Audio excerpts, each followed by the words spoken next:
connected. So I'll just share my screen.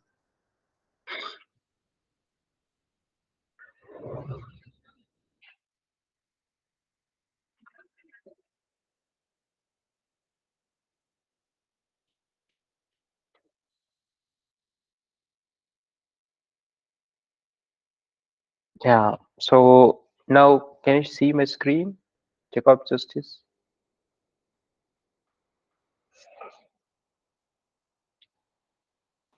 Yes. Okay. So yeah, in the last sessions we discussed about the advantages of local login, and then we discussed about centralized login.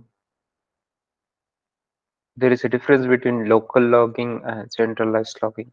Local is on the system, centralized on the centralized hub or the SIM tool we call it as, where all the logs get reflected.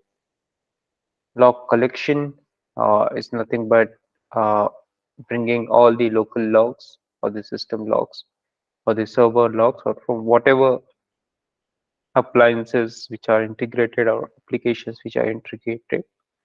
So collecting all those logs uh, from their respective log files and getting it passed on the centralized hub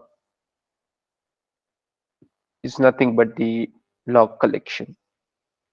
So how we do that is by using network protocols, by syslogs, by the custom APIs, which varies as per the different tools. Every tool, like a SIM tool, that is QRadar, ArcSight, and Splunk, they uh, have their APIs, which we can share with the source, that is system or a server from where we want to collect the logs. And we integrate those system servers by using the custom APIs. Uh, then the collectors or the agents, then they collect which are already deployed. So they use that particular API in order to get those logs from the source system and to a centralized hub. So here, like three uh, important aspects that you can keep in mind is the custom APIs. Second is the agent, and the third is the centralized hub where the logs are coming. So agent is on the system from where we are collecting the logs. API is something, a handshake mechanism. API helps the centralized hub to communicate with the source and source to communicate with the centralized hub. And this all uh, perform a handshake mechanism, we can say, where the agents, APIs, and centralized hub, they all come together to pass the logs and get it reflected on our SIM2. So this is a graph, you can say, where the agent is first, API is second, and the centralized hub is third. Centralized storage. So whenever we receive any kind of logs, or whenever any kind of logs get generated, we have a centralized storage infrastructure which is completely dedicated for that. So nowadays, we are not utilizing separate server for to store all the logs which are getting generated. We use the cloud-based storage. Like for example, what we will do is just try to explain that in the diagram. What I will do, I will integrate uh, my SIM tool with the cloud, and then what will happen? The cloud will also take care of the logs that are getting generated. So this is the cloud. Okay. Uh, so there are two types of storage, we can say. Okay. So let's consider. Okay.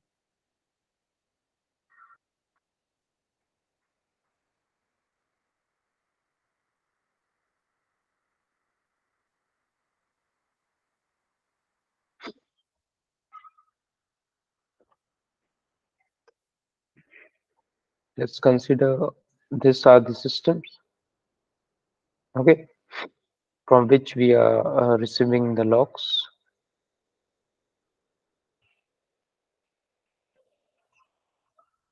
Okay,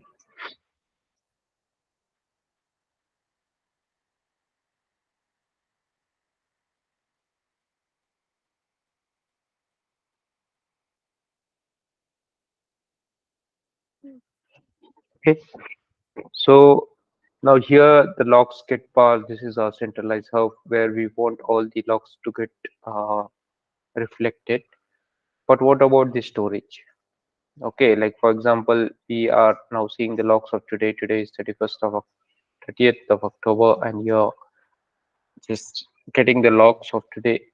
But what about yesterday? What about day before yesterday? So you want the logs of past to get stored somewhere, right? So like for example, if you require it after 5 days, 10 days, and all, you can come back and you can get those logs easily. So for that, we need the storage. So the storage are of two types. One is cloud based, and second is server based. This is something where we utilize our on-site servers, which is of the company which is upholding all these SIM operations, SOC operations, and all. So this is like on-site uh, type of method. While this is something off-site, you can say. This is something like, for example, let's consider this is the AWS cloud. Okay, so what they did, they integrated the SIM tool or SIM operations with AWS cloud. So whatever the logs that are getting generated, it will also get stored in the cloud. Means they need not to have the separate web servers and the maintenance of those web servers and then the security of those web servers. So it will reduce their cost at the other end. While here in the AWS, uh, uh, like it will reduce the cost if we use the AWS. Means this is not cost effective. On-site web servers are not cost effective, but the AWS servers are cost effective because since it is in cloud, AWS helps us in providing the security of it. AWS helps us to integrate it easily, making it user friendly, nothing manual, and provide much more other features also. So that's why nowadays what is happening, we are moving to cloud for most of the storage that is needed on daily basis. So you understood this concept of storage, like what kind of storage we have.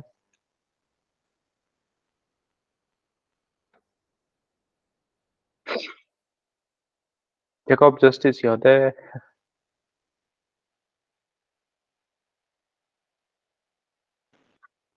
Yes. Go ahead.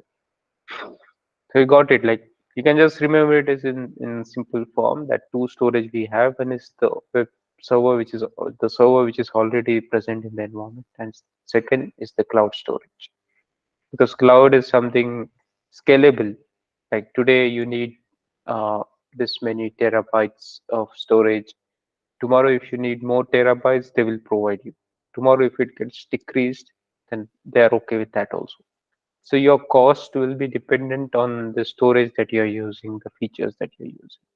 It is scalable, and the charges will be based on the scalability. Like today, if you're using less, they will charge you less. Tomorrow, more, then they'll charge you more. So like the scalability is there. It is not daily basis, but monthly basis. You can say if you say like for next month, I don't need this much data. We have observed in our past 6 months that we don't require that much storage capacity. So we are going with the 2 terabytes is okay for us for the entire month. So then they will scale it accordingly and uh, help you to get like how much it should cost for you all. So they are scalable, which we cannot do on our web servers. Web servers is like completely handled by us. The maintenance, security, plus it should work in a proper manner. Otherwise, if anything gets compromised or if anything goes wrong, it will reduce our performance plus we need to handle it at root level. So that's why now all are moving to the cloud. As you can see here, it's there like scalable, then multiple sources.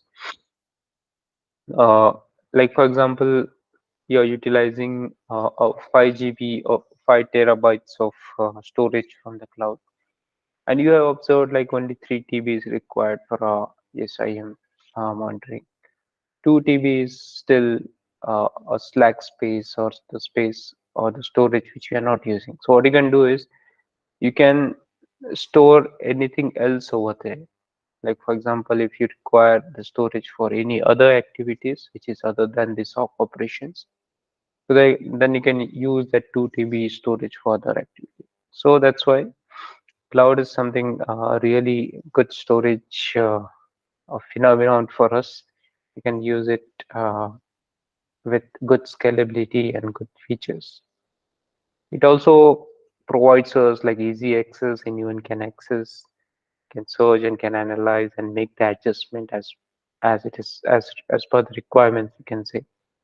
So that's why cloud-based storage is the best storage that we can have. Now management is like managing all the what I can say logs or centralized storage infrastructure, like how we are ingesting the logs, how we are indexing the logs, then compression, encryption, retention. So these are like the whole thing is called as management. From where the logs are coming, how we are serially arranging them, or we call it as indexing. And compression means it should get compressed and it should use the less data as it can so that whenever the logs get reflected on the SM tool, it should not consume a large amount of data because sometimes if the network speed is slow and if the logs require a more amount of data to get reflected on the screen, so indirectly it will not get reflected if your network is slow. So that's why they compress the data size so that it gets easily reflected even though with the slow internet speed. And if it is more, then it is better for the SOC operations team. Everything, whatever is happening over here, is completely encrypted. Uh, like everything, whatever is happening, like for example, the transmission of logs. Okay, because it continuously goes on 24/7, right? So it should not get leaked, it should not get exposed. That's why everything is well encrypted. And the last point is about retention. Retention is nothing but the storage uh, that we cannot leave the logs take of like past 90 days as per the policies in most of the organizations. They at least maintain the logs of last 90 days. So we need to retain the logs also. This is the whole concept of management.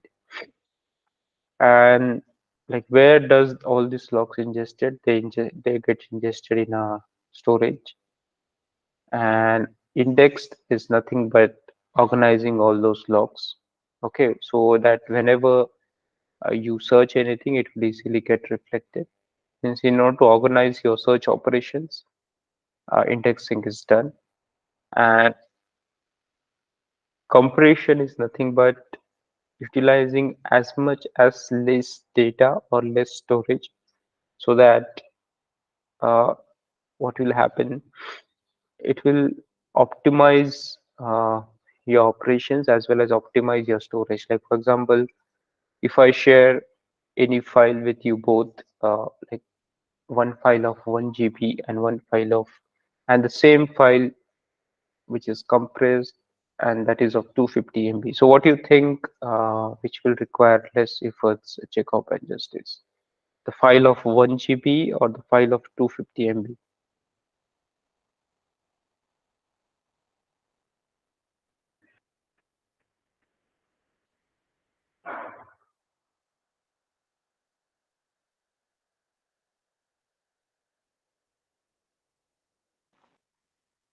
The file of 2 TB. Yeah. So it's why, because we are compressing it, we are providing the same data but in a compressed manner. So it will not also consume your storage of your smartphone. Also parallelly, it will get easily downloaded. Also parallelly, it is easily accessible. But the file of 1 GB, it takes time to get downloaded. It depends on the speed of internet. Plus, it will occupy the 1 GB of your storage capacity. So this is the other side of coin. That's why they try to compress whatever they are logging. Okay, they reduce the size of log data, you can say. Like for example, uh, the storage or the data or the, what you can say, the size of the logs which are generated in the past to 1 hour is 2 GB or 3 GB in real. Okay, in real, in if you talk about the raw data, it's of 3 GB. But what we do in this compression is we'll keep the same information, which is of 3 GB, but we'll try to figure out like how we can make it of like only 1 GB or like less than 1 GB, so that it will reduce uh, our cost, reduce our storage capacity, also will reduce our time, and also will increase our performance, whatever the operations that we are performing. So compression is important part. It helps us everywhere. So what we do, we convert that 3 GB typical data into a 1 GB or 250 MB, and then easily it get easily transmitted and get easily reflected on your SIM tool screen. So that is the concept of compression. And the last is of retention is we retain the data as per the policies. Like for example, in few of the organization, they state like, yeah, let's store the data for 1 month, past 1 month. In few of the companies, they'll say, no, we require data of last 6 months. So it depends as per the retention policies which each company has. But it's our duty to retain all those data because they can ask anything at any time. So that's why. And what we'll do, like for example, we'll preserve the data of last 6 months, and after, like for example, the 6 months are over for any kind of data, we'll archive those data. Okay, we'll not keep it in the storage, but we'll archive means making it more compressed and keeping it secured somewhere. Uh, that is the one option that we have, like archiving the data or deleting those data. So what you will do, Jacob, in this is, so you have two options. You have whole year for the storage, okay, but in your policy, it is there that only last 90 days you need to keep it stored, not the other. So what you will do with the other data, Jacob, Justice?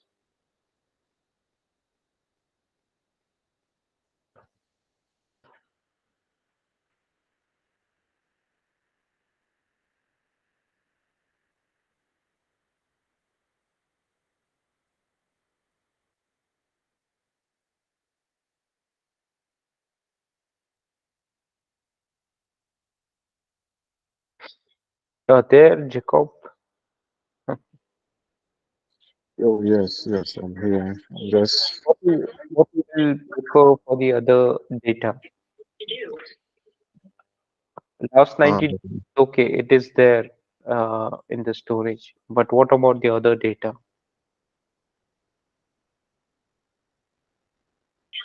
the other data that has been reviewed. Sorry? I mean, the other data that is being reviewed. Okay. Yeah, that's the one that's being reviewed because the data comes together from the Okay. different devices and Okay. it's being reviewed. And yeah, so I don't Okay. know if I Okay. answered it. Okay, okay. So Like I'm for not example, talking. yeah. Yeah, so I'm not talking too. I'm not feeling too good. So just trying to. Yeah. Okay. So so let's consider, for example, today is 31st of October, right? 30th of October for you all Yes. guys. Yes. So if we go like 3 months back, so there is August, September, and October, right? So data of last 3 months we have stored, right? But what about the data of June, July, March, January, February, and all? So what we can do with those data, Jacob? Like any good suggestions from your end? Anything from your end, Justice?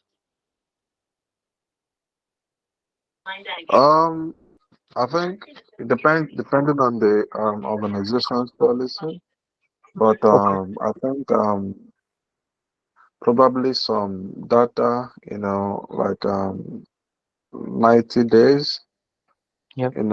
maybe stored after 90 days. Yeah. Yeah. Okay. Okay. So what I will do is I will delete that data because I don't require for my company. But what you can do, Jacob, as per your perspective, you can retain that data by archiving those data, right? Hence, any file, any data which is more older than last 90 days, I want it to get archived and just store it somewhere else, right? But not in our main storage, which we are using on daily basis. So that we can do with the older data. So yeah, we have two options, either to archive the data or to delete the data. Thank you, Jacob, for your inputs. Are you good, Jacob? Like, all good with your health? Like your voice was little bit.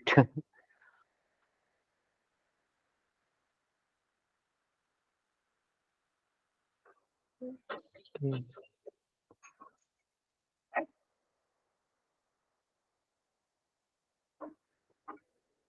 So log analysis and monitoring is nothing but the assessment and the analysis part where you analyze all those aspects, understanding the behavior based on the logs, understanding what is happening, identifying the pattern, what type of incident it can be, whether any issues are getting identified, then how we can troubleshoot those issues. So it's something a real-time monitoring part which we do in our SIM tool. So that is nothing but the log analysis and monitoring part. I don't think that I need to explain you log analysis and monitoring again because we have well rectified or well revised this concept of log analysis and monitoring. So it's nothing but being proactive by monitoring all the series of events, alerts, and working as per the alerts, like what are critical, what are less critical, and the alerts which are more critical, we work on that. We just try to mitigate them as soon as we can. So that is nothing but the log analysis and monitoring part. Security is nothing but whatever we are doing, it should be completely secured.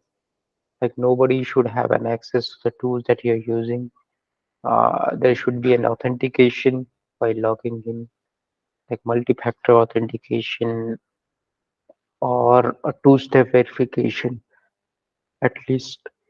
And the encryption are employed in the transmission of data, whatever we do from one end to other end. The confidentiality, the CIA is maintained, which is confidentiality, integrity, and availability. Like your log data should be confidential. It should be consistent. Like it should not be like sometimes you're receiving less data, more data. Sometimes the logs are slow. Sometimes they are more. So it should not get uh, what I can say fluctuated, manipulated in between. So that's why it should be available and it should be consistent for us. Means it should get regularly synced, we can say. And the transmission protocol that we use for logs transmission like TLS and SSL should be updated when we should use the latest TLS certificates in collection and transport. And and the last but not the least, that access to the centralized hub, whatever the tool that you're using, it should be restricted to authorized personnel only. Means it should not be accessible to other people from your organization. It should not be like common for all of us. It should be something very, very confidential where we, our team members have an access of. And also our team member needs authentication, what I can say, authenticated login for that portal. Means nobody can log in without the authentication step that we have for all these portals. SI import. So what happens with this is uh, only the authorized person will log in, and what happens with the storage is we will have the backup, and also if we have the backup, then if something goes wrong, we can get it from the backup. And also it ensures the data resilience. Actually, data resilience is something which you can relate with the availability of raw log data. Okay, resilience is something uh, related to data that whenever we require it, it should be there. That we call it as resilience. And the right data should it should not be like we need the data and we are getting the data, but it is something out of the box. So it should not be of that type. So yeah, log retention and archiving. So log retention, retaining the logs for a specific period of time, and then archiving all those logs for a long-term storage. Like we can retain the logs of last 3 months, while archive the logs which are more than 3 months older for us. Because sometimes if anyone asks you, can you provide me the logs of last year? So you can share the archive files with them so they can go and manually check like what kind of logs we received. So why the archive is required is because sometimes due to regulatory or sometimes due to a compliance or legal procedures, we need to keep those logs for specific period. That's why we need to archive those logs, but we cannot retain those logs because we have the limited storage. And to make our operations cost effective, we cannot retain each and every log every time. So we just retain of last 3 months, and we archive the logs which are older, much older, we can say. So archive is nothing but the secondary storage, you can say, while retention is something the primary storage which we have, which is immediately you can get, while archiving is something a secondary storage, which is when it is required, you can go to the specific storage and get those archived files and will share with the team. So you understood the difference between primary storage and secondary storage, Jacob Justice?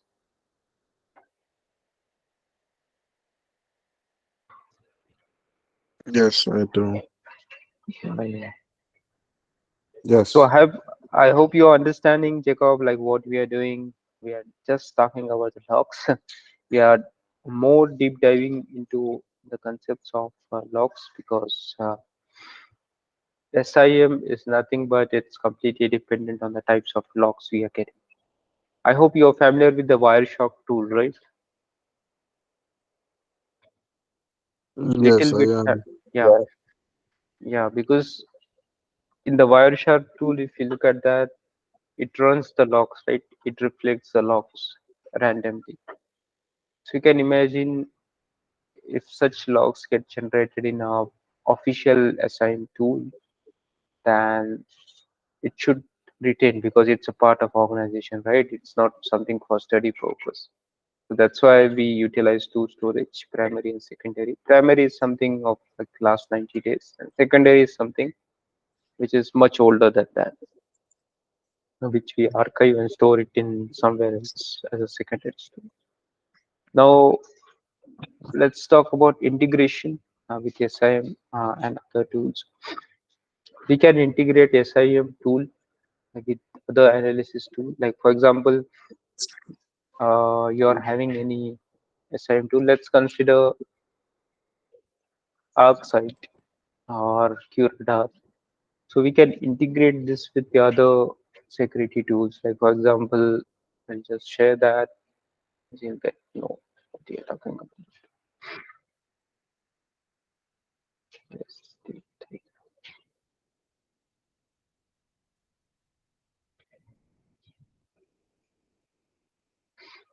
okay. So let's consider this is the SIM tool. Okay,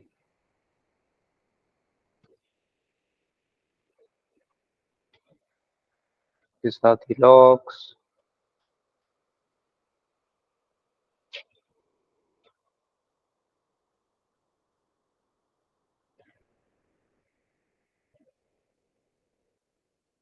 Okay, so this is the SIM screen where you're getting the logs one by one. Okay, so what I have did is I have integrated this tool with the other open source intelligence tool. Let's consider Alien Vault. Okay, I will just search it on the Google itself. You can, this is like a freeware tool. You can use it.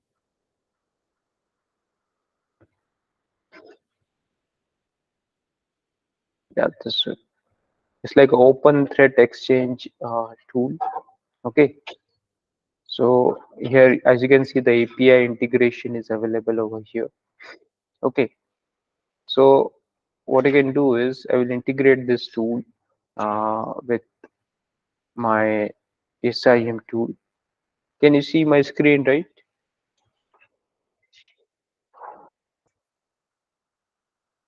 Yes, I'm seeing your screen. Yeah, okay. Yeah, so this is like a freeware tool, uh, open source intelligence tool, you can call it as. So what I want to do is I want to integrate this with my SIM tool. Okay. So what I will do, I will do a API integration. So like let's consider this is like a API URL which we have, and I will just integrate uh, it with my SIM tool. Okay, somewhere like okay, this is just a sort of example that I'm giving.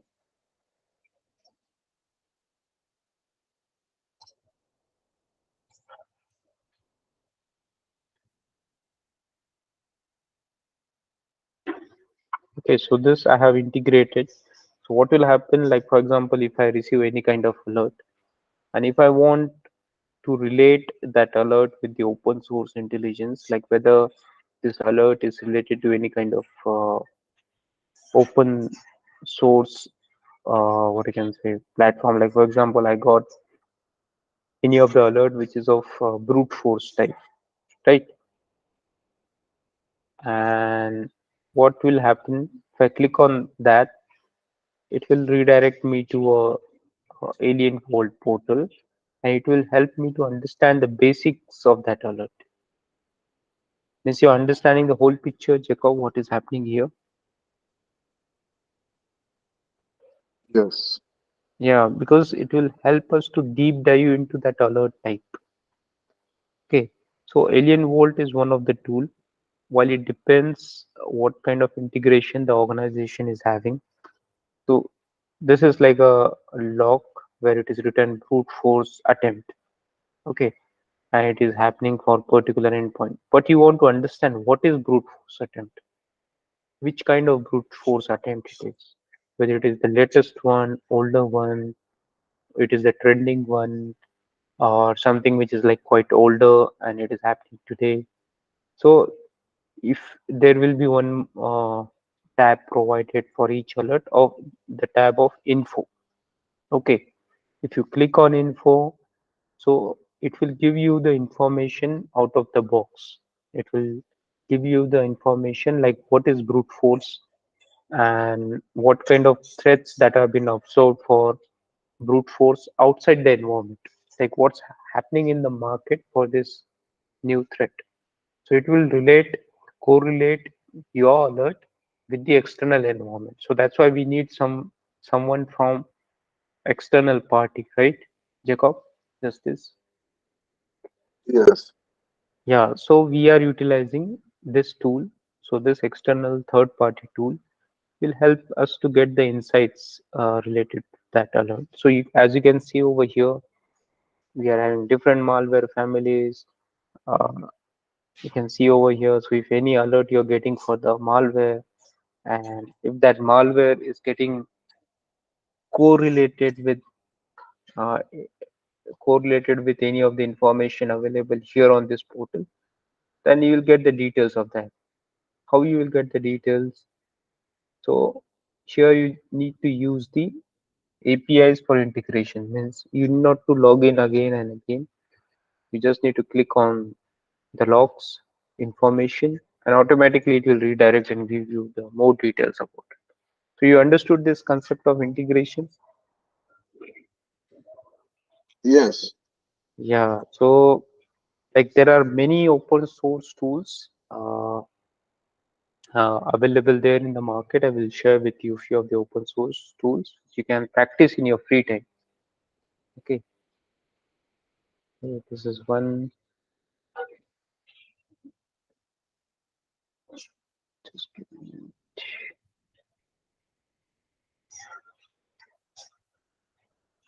Okay. So this is one. Okay. I have shared with you two like Alien Vault and Maltigo. Should I share the URLs with you guys? Because this is Yeah, you can. okay. So then we have Virus Total and we have just let me check what are the open source tools we have. And we have SAP Scanner. Okay. So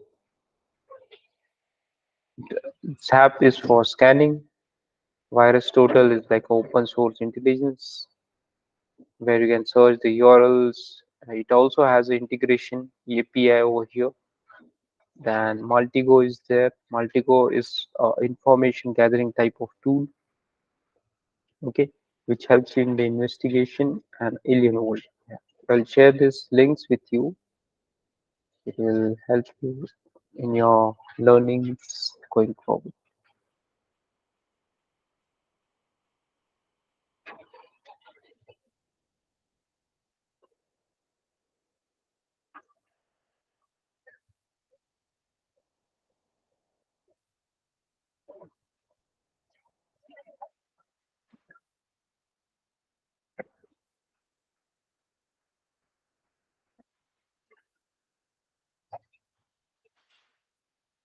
So ZAP is nothing for scanning the target host, getting the vulnerabilities identified, and then you can use it for your own purpose. While the other three sources, which are top three, so this is the open source platform which you can integrate by using their APIs into your SIM tool and you can use it for your operations purpose. You understood the whole concept of integration of SIM with the other tools. I just gave you an example. Integration, it depends on what kind of information you need or what kind of information you expect from the third party. So like for example, tomorrow if any new tool is there in the market which is giving you the latest information is and the tool is very trending tool. So you can change your integration and integrate your SIM platform with the new tool which is there in the market. So integration is nothing but making alerts more informative by getting more information from the third party. You understood the whole concept of justice now?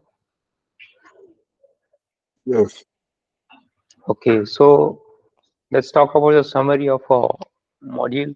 Like what you learned, we learned about what is incidents, what are the events in cybersecurity. Incident is nothing but the events or any kind of activities which compromises uh, our asset or our confidentiality, integrity, and availability of any systems, servers, applications, appliances, anything.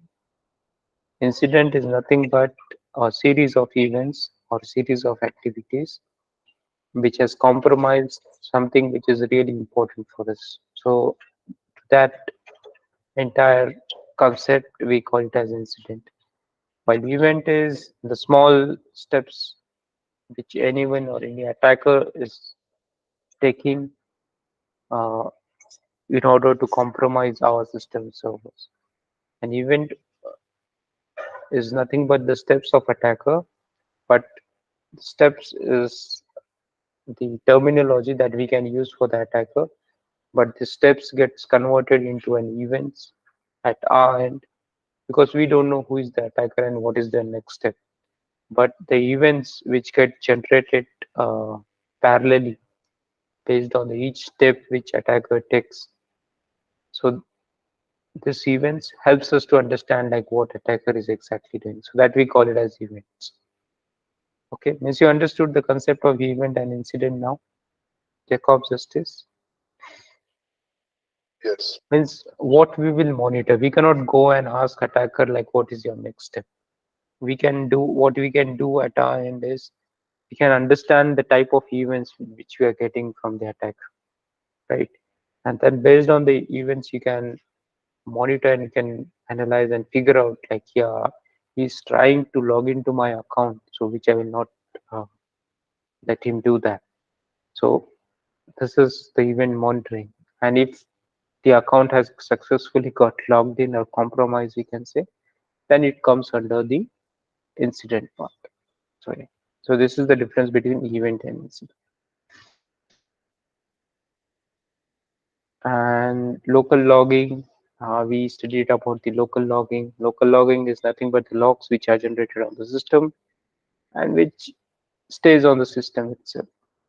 Okay, log files, they are all like stored locally, like every system has their log. As I shared up you the event viewer, where is that? Shared with you this portal or the program which is present in all our PC. So it will help you to get the logs. Like for example, I'm interested in Windows logs or application. It will help me with all the application logs, which you can then uh, import, export, and filter or save all events as this you can do. This is local system logs, which is only for your system that you can find in the event viewer.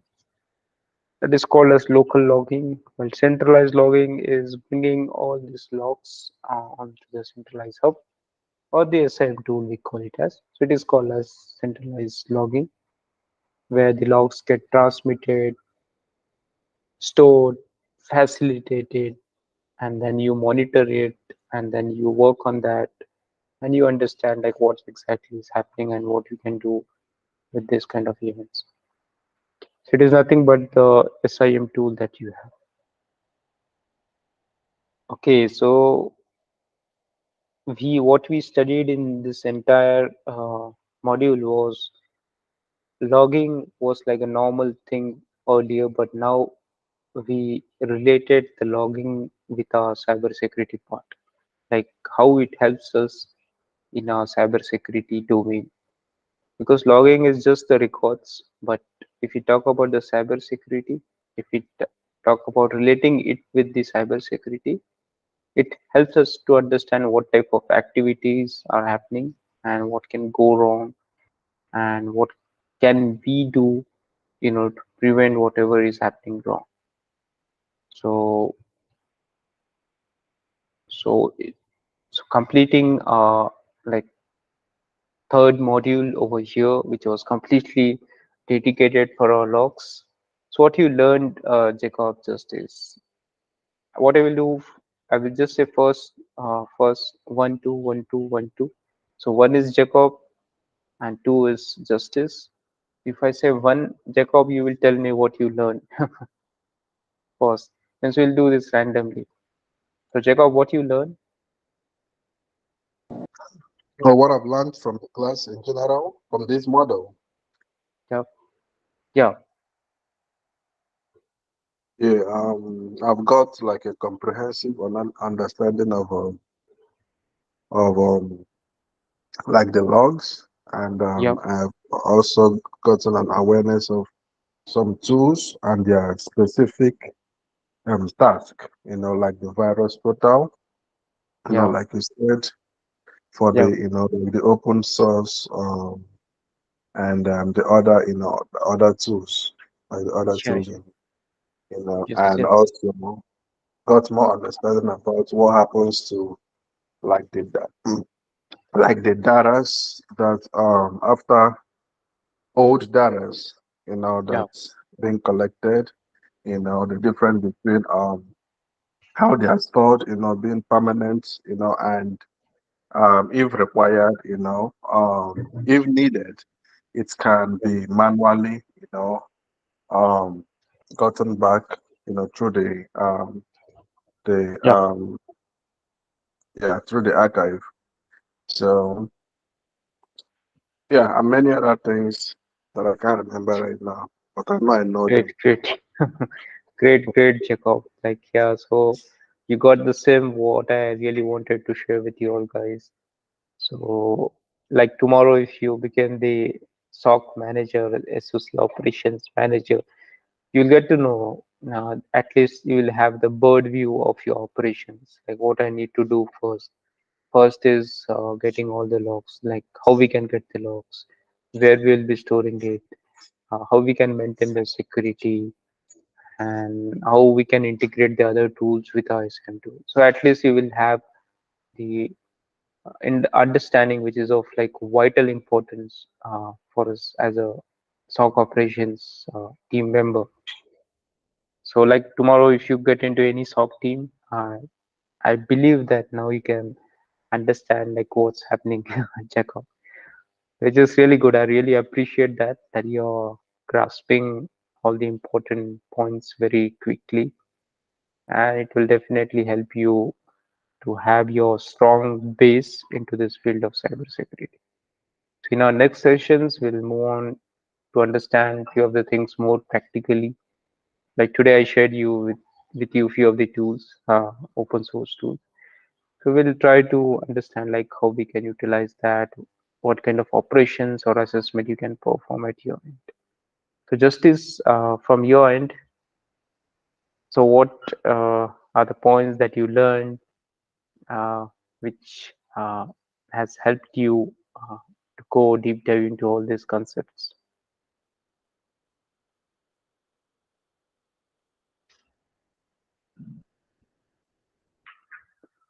So we'll wrap up today's session, and thank you, Harshal, for your 4 minutes, and see you tomorrow, Jacob and Justice. Please take Okay. care, All right. and Thank you. yeah, yes, you can Thank you. explore few more All things related to security operations, and you can raise few more queries because the much you explore, the much queries you will get, and it will also give you more clarity and more understanding and help you to get a what you can say a brighter vision and mission you can say. So thank you guys, thank you Ash, thank you Jacob, Justice, thank Thank you. Thank you. you. Bye. That's not like it.